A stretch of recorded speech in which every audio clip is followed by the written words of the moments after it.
Welcome, welcome, welcome back, Facebook community. We are live again for another meeting of Diverse Minds with Keisha Hamilton, and I am super excited to bring to you all today Alexandria Hughes, a mental health activist and civil rights activist out of the Detroit area. I am super excited about the conversation. I think you all are going to learn. We all are going to learn a lot.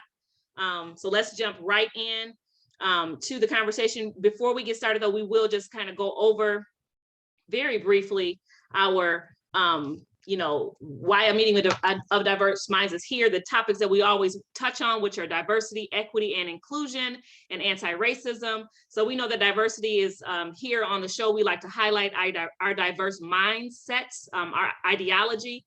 We recognize that the easy diversity for us to see, at least, is our color. For a very long time, even that was a challenge with getting others to accept. But it's become definitely a lot easier for individuals to check the box in that area by getting Black and brown faces, in different spaces that they generally had not been in.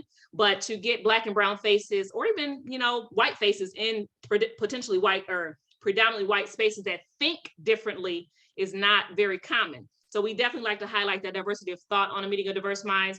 We know that inclusion speaks to, being invited to create, so not just given a ticket or an invitation to the party, but creating the party. So you're choosing the music, you're choosing the location, you're choosing the food, you're choosing the theme. You're at that decision-making table at the very beginning in whatever's being created.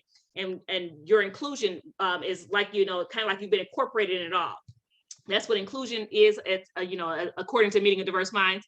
And then we know that equity is giving a person what they need in order to succeed. We recognize that equity is not fair. Equity is not equality. It's not saying that everybody gets the same thing. It's saying that you, individual person, whatever you need is what we're giving you, or you, individual group of people, whatever you need is what we're giving you, versus, this idea that everybody has to get the same thing. We recognize that equity allows us to be good stewards of our money. It allows us for individuals to actually have what they need in order to be successful in life. And we recognize that this is a need right now. Anti-racism is related to racism. Racism is simply, and I actually wanted to give us another definition. I have so many different definitions, but tonight we're going to talk about, so you want to talk about race, Ijeoma Oluwa's definition, and hers is just a prejudice against someone based on race when those prejudices are reinforced by systems of power. And we recognize that anti-racism is just that effort to dismantle that, so if racism is prejudice against someone or some people, a group of people based on race, and those prejudices that are reinforced by systems of power, if that is what racism is, and it is, then anti-racism has to be an acknowledgement and an awareness of racism, what it actually is, and then an active and intentional effort to dismantle all that. So, okay, that was very important, but that's not the most important. We got Alexandria Hughes tonight, people. Okay, tell us who you are. Yes, thank you so much for having me, and thank you for that wonderful introduction. All those things are very, very important. My name is Alexandria Hughes. I am a mental health and civil rights activist in the Metro Detroit area. Born and raised in the Metro area, I work in the behavioral health industry. I'm a University of Michigan graduate. I'm currently working on my certification in criminal justice and procedures, and eventually a master's in social work to focus more on mental health. Ultimately, my goal in academia is to have a degree that I can use towards helping those who were previously incarcerated, and then also helping the youth in terms of mental health services, and helping those previously incarcerated get back into the community and be able to live a happy and full life. Some of the organizations I've worked with or work with are Michigan Liberation, Southfield Coalition for Progress, Livonia Citizens for Black Lives, Accountability for Dearborn, and Survivors Speak as well. Some are focused on mental health, some are focused on criminal justice, but I stay between those two things because of the links that exist between them. And I'm involved in this work because for me, it's healing in a way. growing up with what I experienced, going to schools and going from Detroit to a suburban community, with the thought of, okay, I'm going here, mom wants to give us a better life. And I understand that. But seeing what it came with in terms of being treated different and questioning myself as a Black woman, as a Black girl at the time, and seeing what my family members go through is what draws me to being involved in this work. And I say it's healing because for me, I'm finding solutions. I'm very research oriented.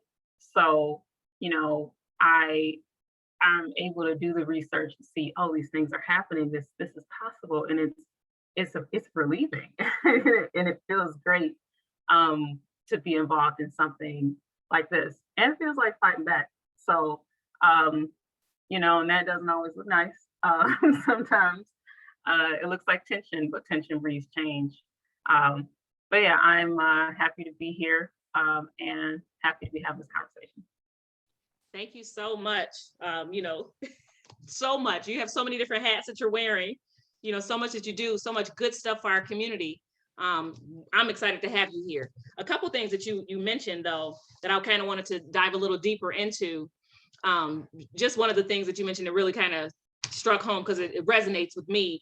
Part of why I kind of started having these conversations is because I like to tell people, I said, this is almost like a therapy session for me, speaking into the universe, into the air, ways that we can do better, because I find, in my opinion, education is kind of like key. That's like the foundation. And we do education in different ways, whether we're at city council and we're speaking into the microphone, educating individuals on what's going on by protesting, because people got to know, or whatever different spaces that we're in, getting that information out there to me is the very foundation of it. And so for me, that's very therapeutic, because it can be very angering and very stressful, just living this life, as African-American individuals specifically, so I really resonate with that, just that therapy, a way to fight back, a way to do something, so I'm glad that I'm not alone in that, I do think I find a lot of us,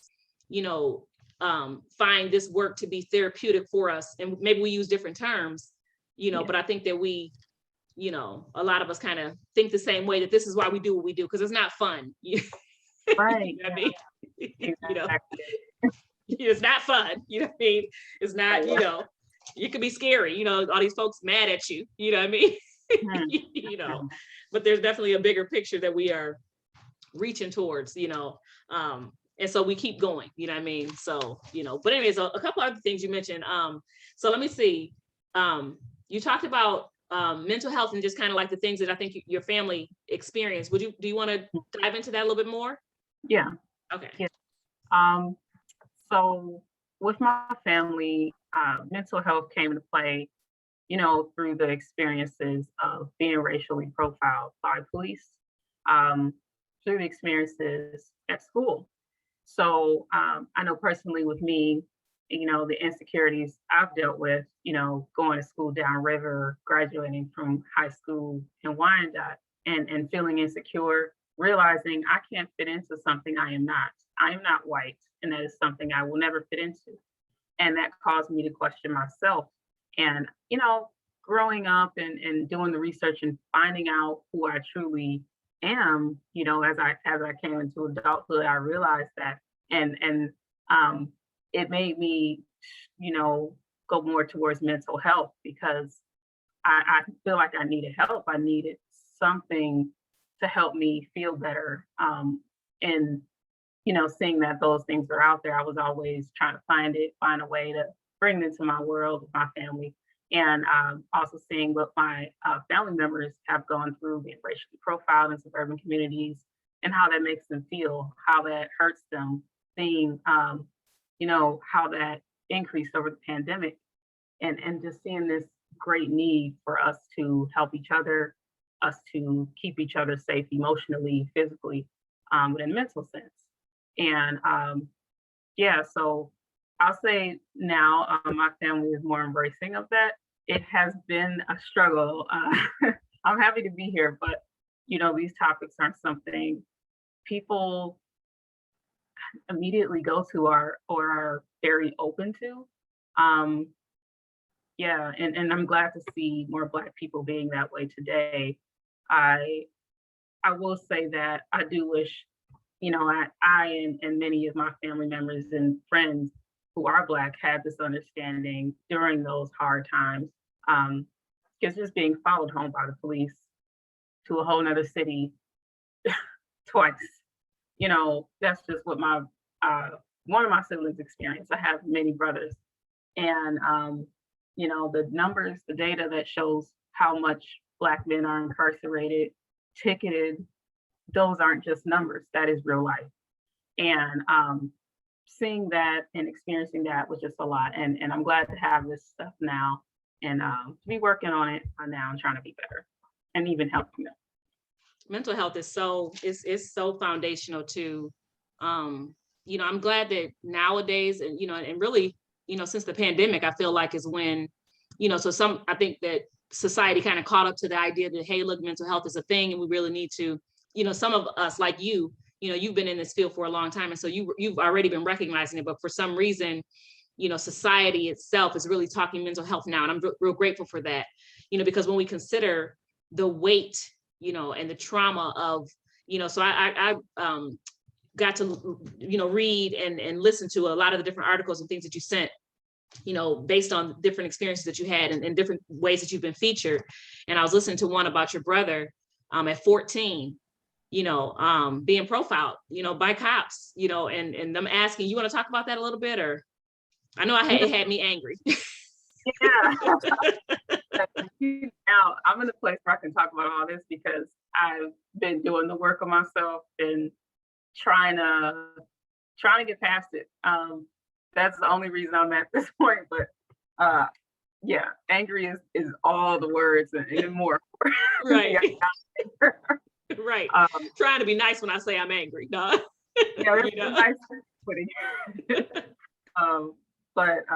Yeah, so with that article, that was interesting because it was on the anniversary of the murder of George Floyd that it was released. So for me, it was a very emotional day, and I didn't expect it to be released that day.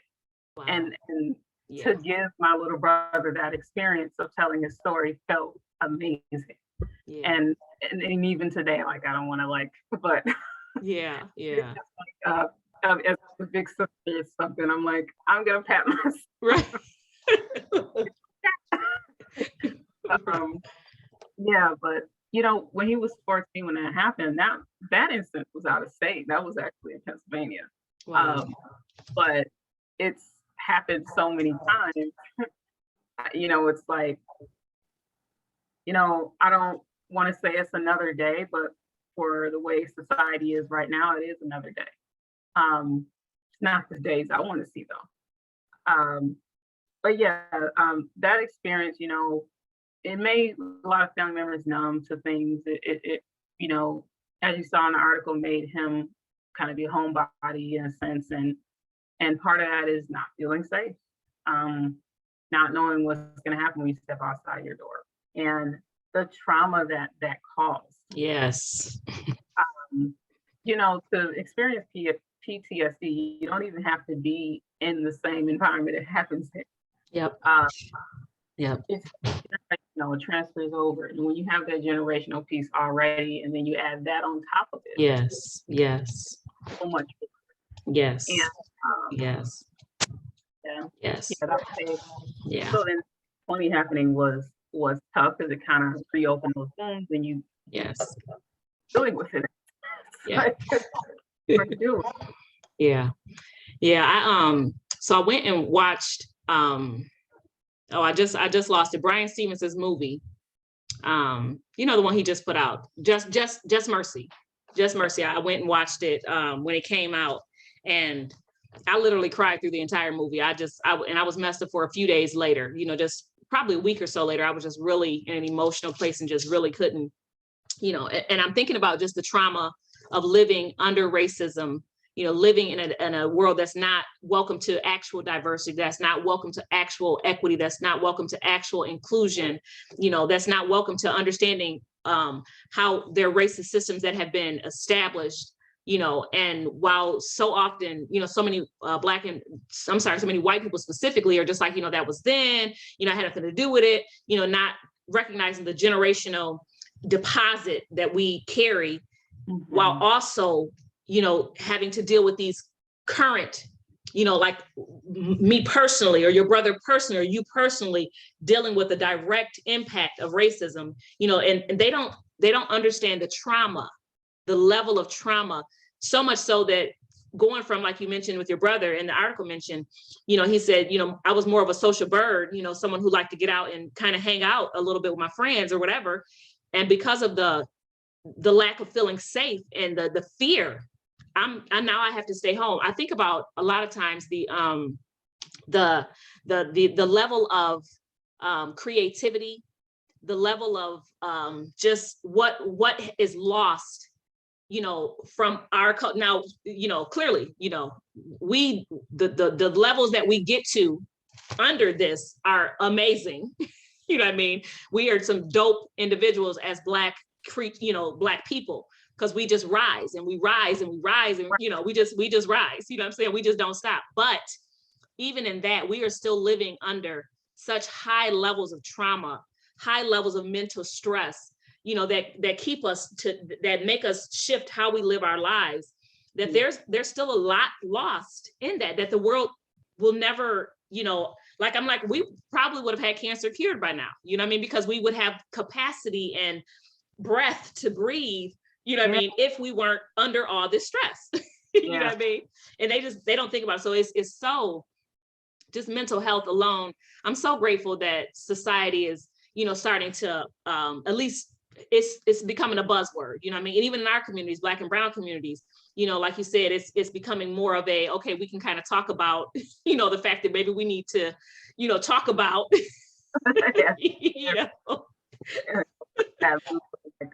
You're wrong for needing help. Like, yes.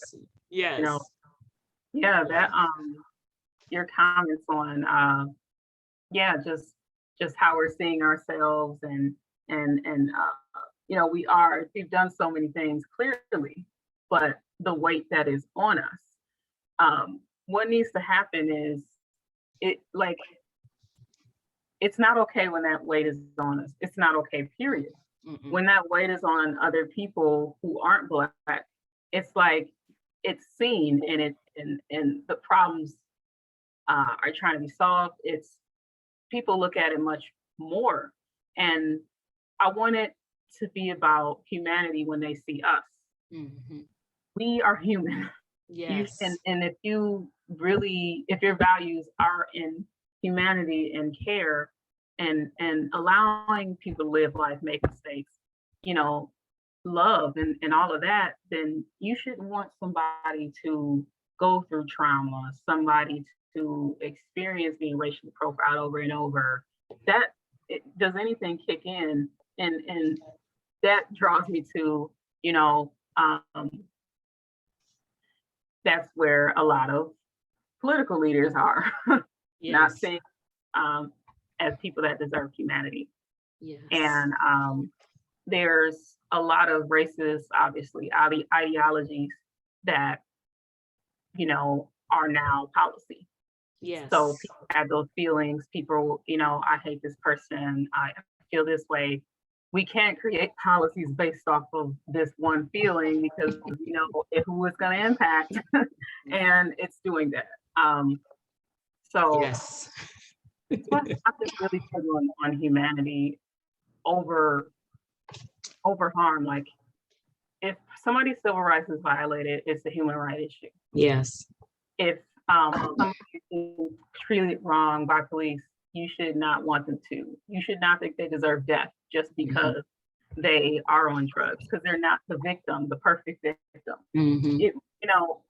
As Black people, I feel like, we're held to these standards and we have these stereotypes, and many minorities do, where if you're not this perfect each time, it could count against you. If you're late for work, all that stereotype of being late all the time. Or Black people are all about drama, and you're trying to live up to those. Yes. But we can't then adopt that. And then when somebody is being harmed and they aren't that image, don't advocate for them because they aren't the perfect victim. Yeah. And I feel like that happens. And that equity piece, and that, that's where that, Yes. like, equity is about what we do between each other too. It could be all Black communities, but you still need to be about equity. Yes, you are so right. I love even too, just you talking, I love everything you're saying, period. But, you also mentioned just, we can't create policies based on these personal, feelings. And a lot of our policies are actually created on that, which it's where racism comes from, what racism is, because it's been legalized, it's been codified, it's been written into policies. I think about even too, I know you've done some work, a lot of work around policy, trying to get policies changed, trying to hold city council persons and legislators accountable. You want to share a little bit of any specifics you want to share about that? Yes. So currently, so with Accountability for Dearborn, who I do a lot of work with, and in terms of accountability, it's clear that only people that are held accountable seems to be everyone outside of government for the most part, or actually there's a process for. And one of the things with Accountability for Dearborn is Police Oversight Commission, actually creating policies such as ending qualified immunity. And when I talk about policy mainly, and when I say Police Oversight Commission, I'm thinking of a more proactive model, because every historical model has been reactive. So one that looks into government documents, one that looks into what the police department is doing, one that includes policy advisors, researchers, students, one that is constantly changing. And there are areas that are doing it, who are trying to catch up, obviously. I believe, I want to say Austin has one they just started. And there's a few in Michigan. Ann Arbor just started theirs. But with this, you can get a commission to be policy by putting that into the city charter. So the city charter is the document that is there for a lifetime and it says how the city is governed. And many activists, including myself, I had to do the education, so I know. Yes, because we don't be knowing. know all. And getting that into the charter so that it stays there for decades. So you constantly have this group that is made up of people that are primarily impacted by policing wherever the commission oversees. If it's elected officials, it could be anything, but there being someone to hold people accountable, and not just in a way where you're just punished, because punishment doesn't make the victim whole again. Right. So in a way where accountability also includes compassion. My policy work is there, but also towards things that are concrete and long-term. And then qualified immunity would give people a fighting chance to seek justice. And the basis it was created on was racism in its entirety. So a lot of what currently doing policy-wise, I would say also to declaring racism a public health crisis. And not just a declaration, but making a commitment to ending racist policies, culture, and structures in the city, whether policing, housing, education, or environmental racism. Yeah. So like that's something, a lot of cities haven't openly doing, and we have to start there at least.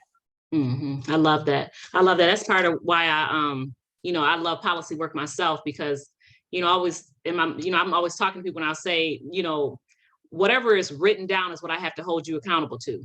It's what I'm able to hold you accountable to. So if it's not written, especially in our world, you know what I mean? If it's not written, and it's not, if it's not put up somewhere, that, hey, look, this is the law, then you can't, they can hold us to stuff that ain't the law, but generally speaking, unless it's policy, so a lot of what I've, I think that a lot of times systems change thinkers, and which I think are all of us activists, we all come at it from different angles, and every angle is a necessary angle, but some of us are those systems change thinker, those foundational changes, like, okay, where did this start at? And how do I change the foundation, And so for me, policy is where it's at. I'm always trying to be at those decision-making tables when I can be, so that I can, be proactive to, try to create those changes. Here in the city of Jackson, we did, when George Floyd passed away, and I think, Hakeem Crampton, he had like 10 points that he had presented to city council and to some other leaders in the city of Jackson, around different ways that we can kind of create policy change, and whatever. 3 of those points I kind of took up to advocate for, and kind of put out in the community, like, hey, look, let's rally around this. And as a result of that, we did get a racial equity commission, a chief equity officer, and I know, yay, and a Department of Diversity, Equity, Inclusion at the city level. And my whole thing was, because I'm very big on, there's a quote, actually, I'm gonna read it now because it comes in here really good. You said on the traffic stops NPR conversations you had, you put commissions only look into things. That's not enough. And I agree with that so much. Because, so while I'm grateful that we, created the commission, part of it was during those conversations, because I was fortunate to be able to sit and help write the ordinance or review the ordinance. And that was one of my first times. So I'm sure some things got through that, because I didn't know anything until, until after you do it, you know what I mean? You know how you got to look, you be learning, we learn as we go, you know what I mean? So some stuff got through, but one of the things that I was trying to do is, like, how are we not just going to be sitting having meetings? How are we, what are we doing? What are we, what are we accomplishing? How is change going to be felt at the, when I'm in my house? How am I feeling it? You know what I mean? So we got some stuff written in, but, we're working, True, yeah, because it's like, and I'm sure, anxious, like, okay, Yes. we got this, do something. Right. I think too, having the resources, like, Yes. OC commissions created. I've done research on a few of them and see that the funding isn't properly put into them, Yep. or funding is shifted away, and that's a big part. Yes. Is having the funding, Yes. and also having people to do research, having researchers, Yes. and not putting it all on the bodies and the commission or council, because reality is there's a lot of these commissions and counselors that are unpaid or part-time, Yes. and which I don't even agree with that. Me either. I feel like it's a cheap way to get out of making positive change. Yes. And Yes. and that's a problem. But I do think commissions, like, obviously something we need minds at the table to say, no, that's wrong, let's do this. We need people impacted there. So a very important piece, yes, but Yes. also Not everything. it's not, Yes. I don't know. Policy piece is over everything. Yes. There's a charter, and the reason I say putting it in the charter is because the charter can only change if it's put to a vote, and that happens not super likely. Right. So that is what the policy to me in a way. Yeah. But yeah, it just, that policy piece will get you every time. I've seen some things written into policy and even in charters and cities, and it's so backwards, and it's sad. Yes. Our Constitution, you know what I'm saying? Our Constitution, you know what I mean? The original one, especially, like, it's just crazy. But even the Racial Equity Commission, it's the purpose of it is to review city policies. That's like the beginning statements almost, is for us to review city policies and practices and procedures, and to offer recommendations on how to, make sure that they're more racially equitable. So I'm real grateful for the language, and I won't discount us yet. We've just been at it for like a year, and I'm chairing it. So, you already know I'm cracking the whip like, we need, no, I'm just kidding. They're like, slow down. I'm like, no, let's move faster now. But not really, but we have a really good group of people, but it was because I recognize, like you, the policy, and like we say, nothing is everything. You know what I mean? It's a huge piece of it, though, to have the policy written, because then you got to have the right people interpreting the policy. That'd be another piece that I'm seeing, in different spaces that I'm in, like, and I think we know this because, laws are interpreted one way for us and then another way for them.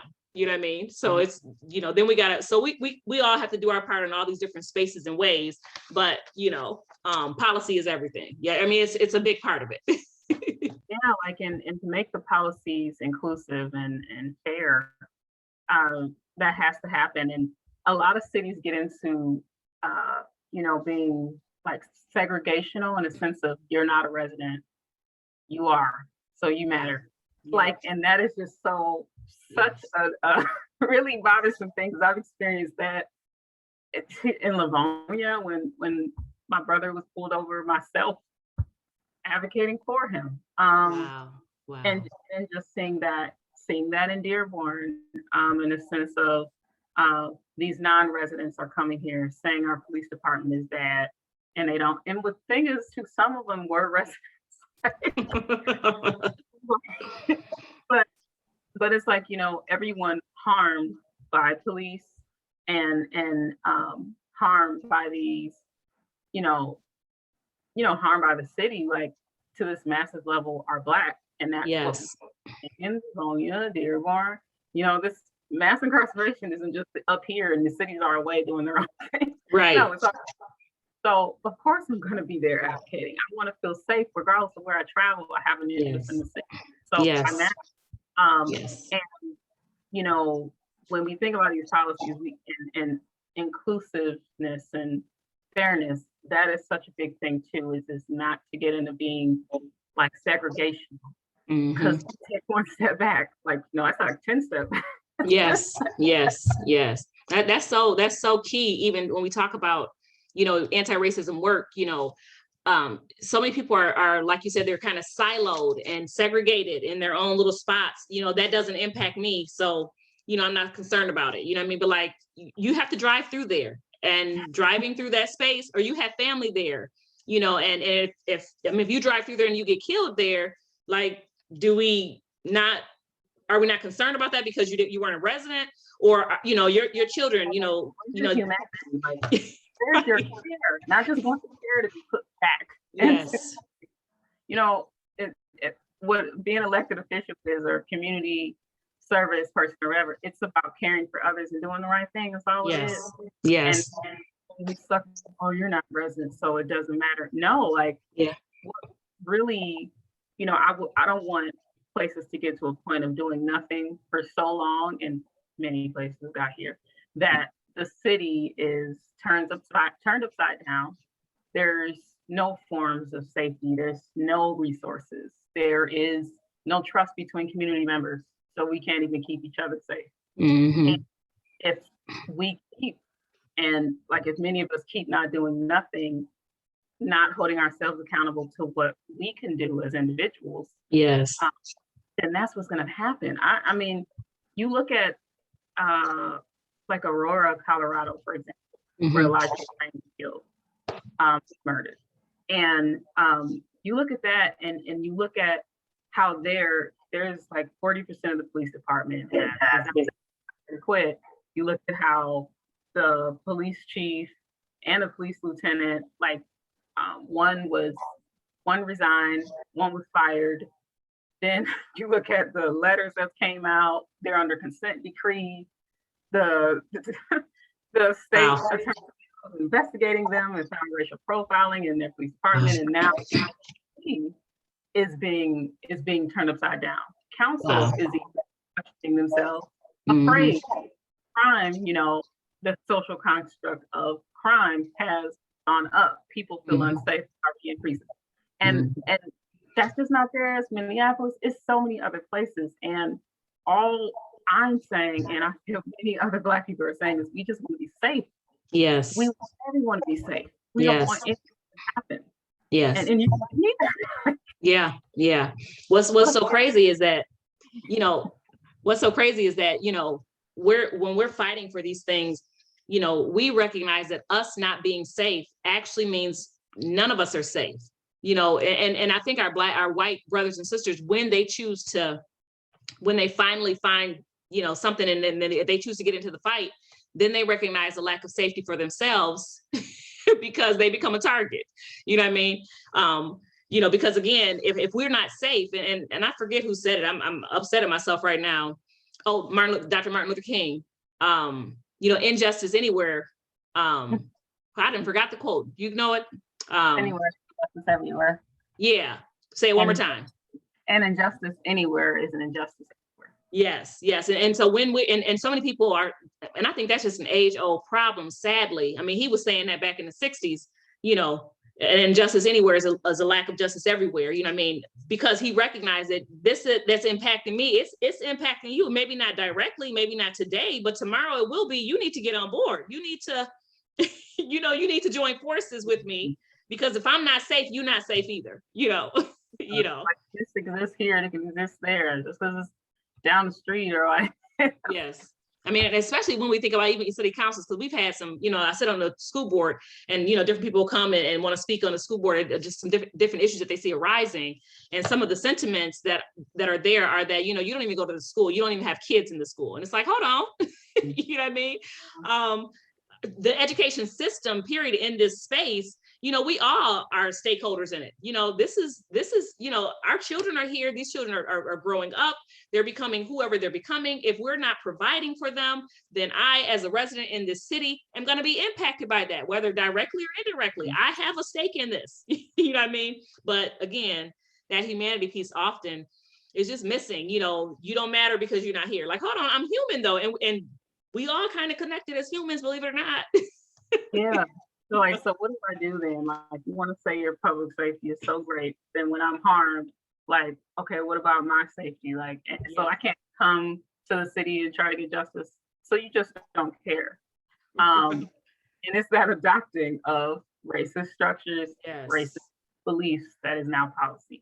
Yes. And that's got to be, removed throughout. Yeah, all together. Just take the whole thing, drop it in the trash, put some fire something on it, and then burn it off, and then let's start over, so we can get to something that's actually, you know what I mean? Which was a delete button. I can just delete. Right. Yeah, policy. Select all, delete.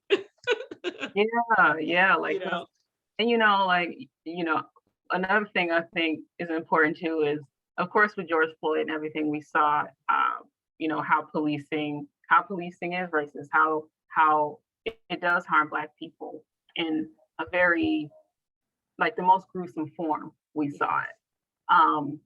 We know it, but seeing it, and of course that mobilized a lot of people. Mm-hmm. What also too, I feel like I want a lot of people to get around to understanding is that is linked to so many other things, and how George Floyd, his condition and what drugs he may have been using, and what he may have done, whatever criminal record he may have had, that is linked to poverty.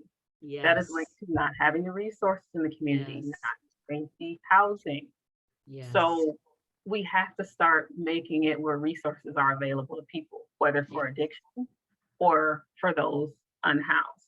Yes. And we will see a decrease in harm across the community. We will see that. And it's been proven, like, it's not just in air. It's been proven, and some places have been trying to make it happen. Yes. I want us to have a capacity to think big like that. Like, that is possible, and that we deserve that. Like, whether it's Black or allies, those for white or Arab, you guys deserve better. And you shouldn't accept this. You should not think this is okay, and this is all we should get. Yes. More. Yes, I am so with you. I'm just like, no, this is not good. I tell my children, different ones, I said, this world is not worthy of my children, and I'm really trying to create a space that is, because we can have more. Some people are not, privy to just researching and reading history, and just like, look, it can be better than this, realize that. One of the things I think that you do that I love is you seem to be data driven, statistics driven. And I know I was reading one of the articles, and I forget which one it was. And I think you were quoting, or you were referencing the arrests. You did something around that where some arrests were being done in a Was it the Dearborn? And you want to talk a little bit about that? Yeah. So yeah, so like with accountability for Dearborn and with any space I'm in, it's really important to use the data and use the historical and current research, compare that with the experiences of people. Because of when you're able to pinpoint it to someone's city, it helps understanding more. So with the arrest, and this is Dearborn, Livonia, this is a lot of the suburban communities. Dearborn, it was, I believe the article you're referring to is from 2020, but it was 43% of those cited were Black people. Yes. The city is only 4%. Yes. And the area of the cities together is only 22% Black. Yes, I read that. I was like, yeah. like, how do you not see the, like, really? Yeah. That was so wild. That is was really helpful with me coming through and having my experience. Even in Livonia, very similar numbers, but even there, you know, having that to back up my experience, because a lot of times those who oppose what I'm saying try to say, oh no, you know, you're a one-off, or it's doesn't happen to everybody. Someone told me, if it happens again, let me know, or like, and then I'll take action. That was literally what someone said, but we won't get into that. Right. Yeah. Mercy. These are the things this is the culture of this suburb. This is why, honestly, a lot of us don't live in maybe these areas. But we should be able to live wherever. Yes. So a big part of that is always the data for me. And now Dearborn is very interesting in comparison to other suburban communities, because it's 40% Arab, 4% Black, and then rest of the population, 55 or something percent white. But what we see is that the policies embraced are policies that are anti-Black. The way of public safety is anti-Black. What is embraced is things that are supportive of white people, Arab culture, or Arab people. Now, not to say people don't go through things, and they do, and we see that in environmental racism in the parts they live. We see that, but they're not embracing of what we go through. So, a need for DEI work in a sense, and also a need for removing racist policies that allow that to continue. And we also saw a lot of the data show that people were being cited for,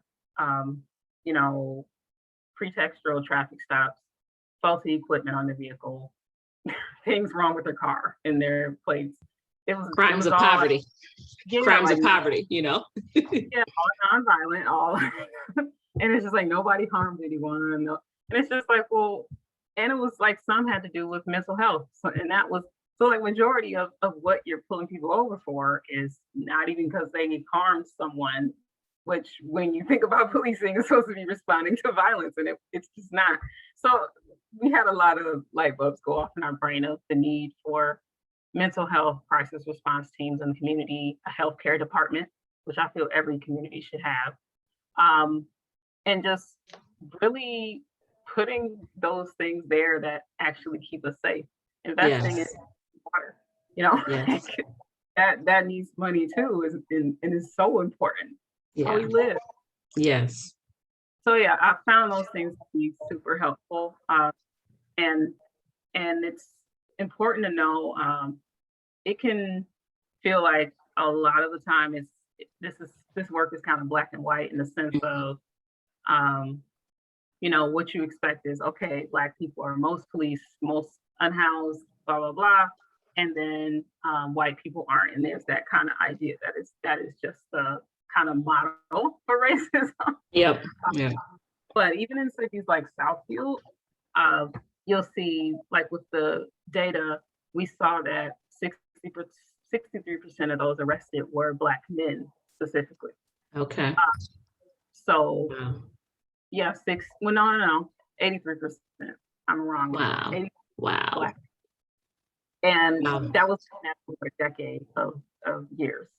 Wow. And for me, with a city that's 70% Black, right? Okay.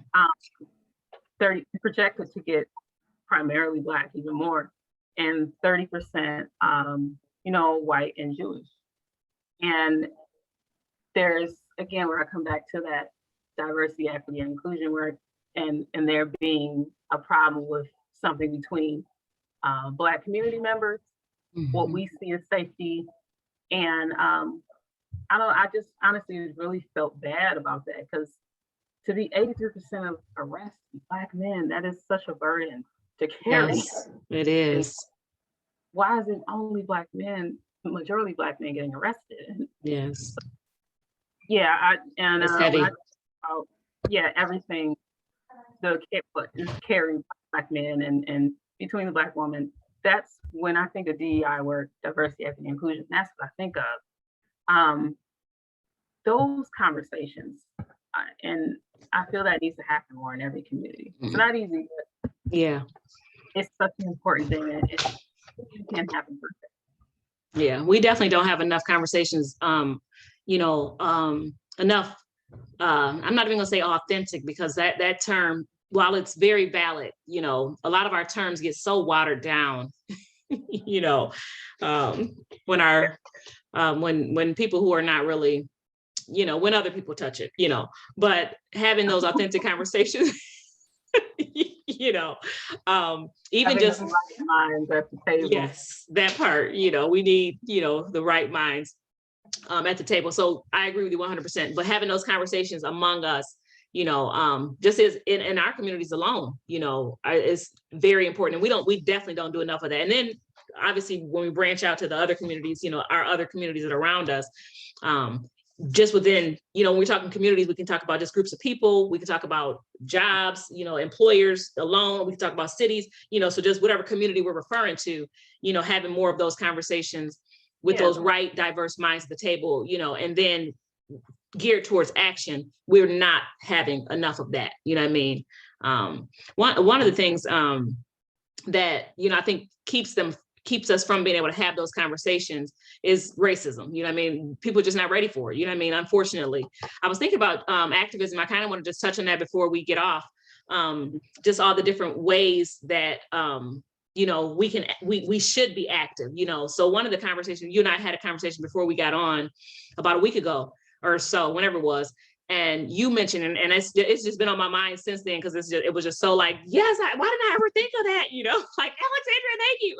But you were talking about the different approaches that Malcolm X and Dr. Martin Luther King had, and why those approaches were there. Would you want to touch on that a little bit? Yeah. So obviously, Martin Luther King and Malcolm X had two different approaches. Some would even equate them to night and day because of the difference. And, I think we should take a step back and think about why they had those approaches. And I think when doing that and doing that analysis, what we'll come to is to have more respect for their approaches. And not saying we don't, but in this world we're in, it's important to have those reminders. So with Martin Luther King, him being in the South with the racism being so loud and so aggressive and so in your face, he was very peaceful. And, the nonviolence movement and the things like that. And for Martin Luther King, when you think about it, when you think about what happened to Emmett Till, when you think about I'm drawing a blank, but some of the marches they did, and like the Bloody Sunday and all of that, that was strategic in a sense. He wanted it to be clear how aggressive they were. So being peaceful, that was on purpose to show this is the lengths they will go to maintain racism. And this is how they do not care. This is how much they don't. And it being aired on TV, there's speeches with him talking about, how like, if you really feel that, Black people and people deserve better, then you won't be against this. And, the image of Emmett Till going on the magazine, that was strategic to show the ugly racism and to show that I'm being this calm and this is still what I get. Yeah. Now, with Malcolm X, you know, him being him being on the Midwest, other areas where the racism happened covertly. You know, there's plenty areas we are now where we see that.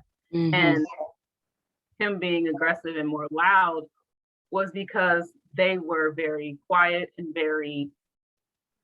they pretending that it wasn't happening. And the rug. And think of now how angry that makes when so many places say they're a good institution, blah, blah, blah, blah. Yep. You can look at the state and how many, there's organizations there that are perpetuating racism and the individuals look like me and you. Yes. And that makes people very angry. Yes. And when you're trying to get people to notice those things and get the point across that it exists, you're going to be very loud. Yes. And that's what Malcolm X was doing. But yeah, just read and reading between the lines a bit.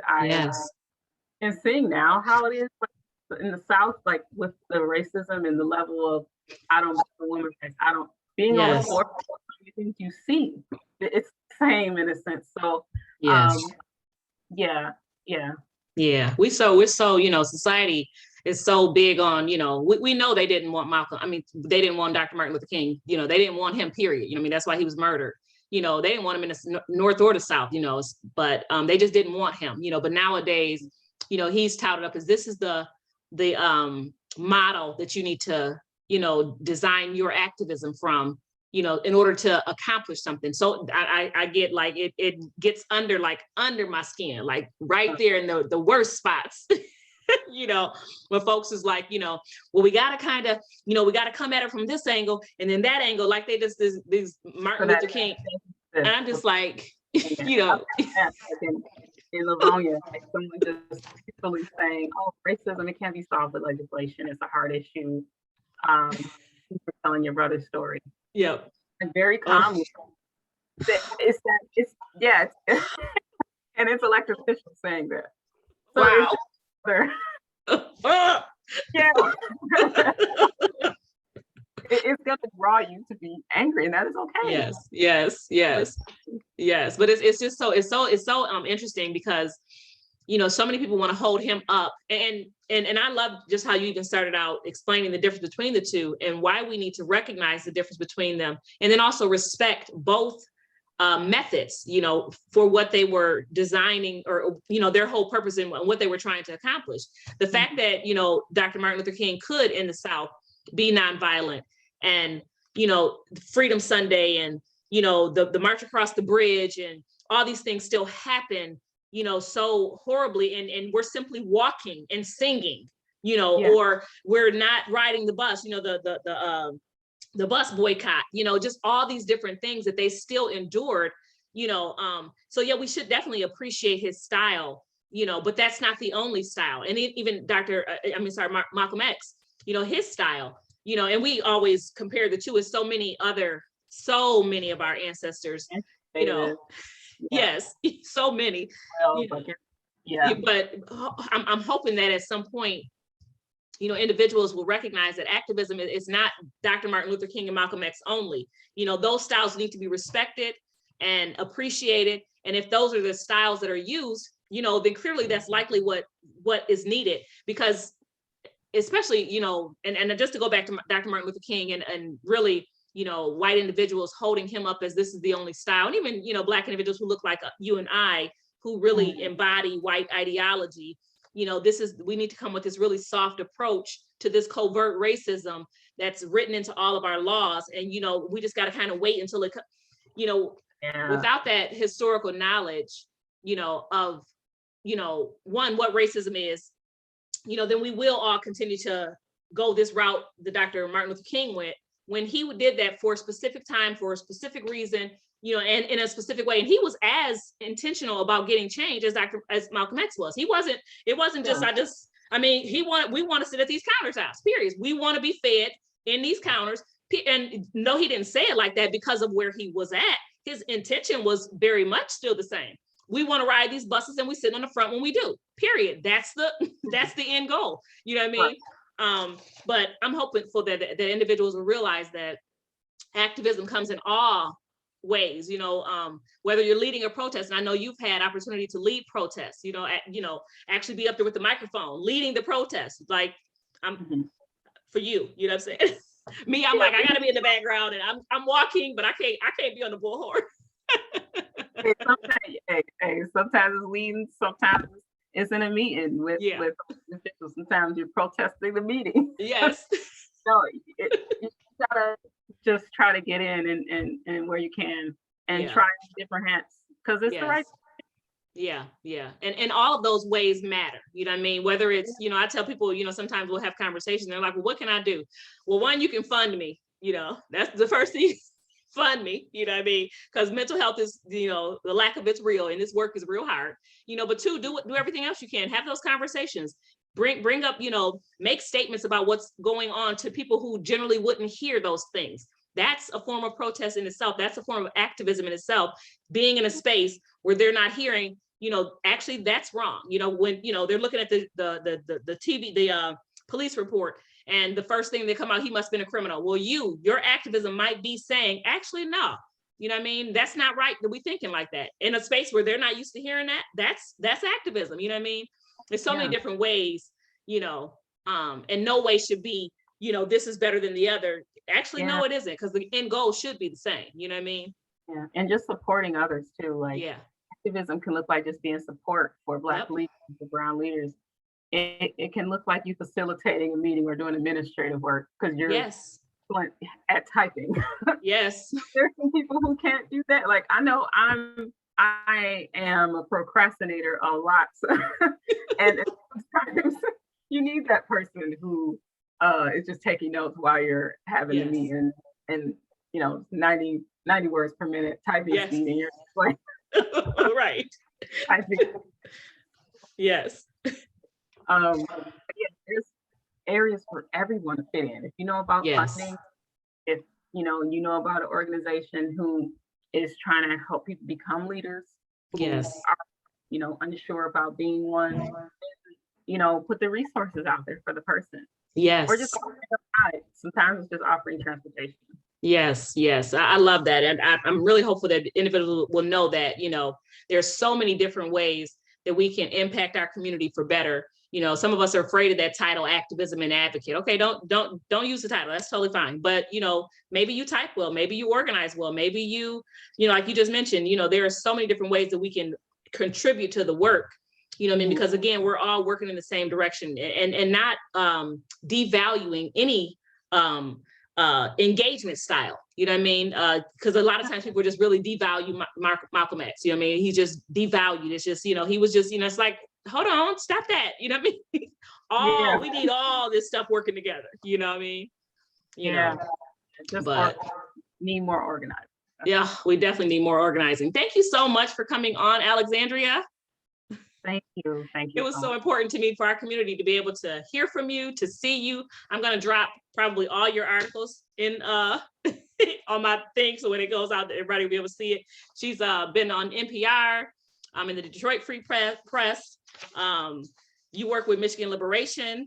Hold on, let me see. Livonia, tell me what that one is. Citizens for Black Lives. Yes, Livonia Citizens Caring About Black Lives. Accountability for Dearborn, you know, very active in your community, you know, for a very long time. Also mental health activism as well. You know, I appreciate all the jewels that you dropped on our community today. Anything you want to leave us with?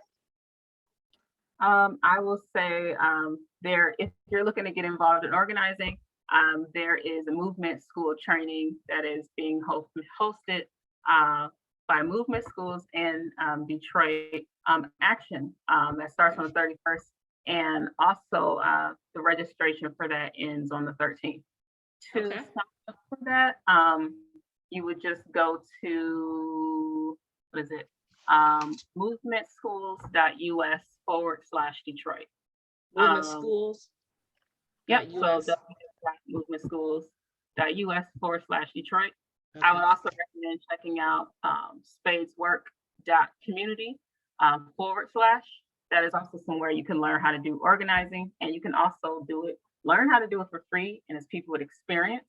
Okay. And they talk about funding and how to get that for your organization, how to pull other people in to get involved. Awesome. What was the last one more time?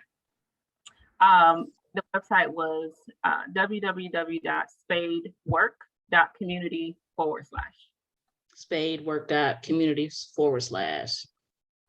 / Okay, I'm gonna get that from you for sure to make sure I got it right, because I want to put that in there as well. Thank you so much. I love that.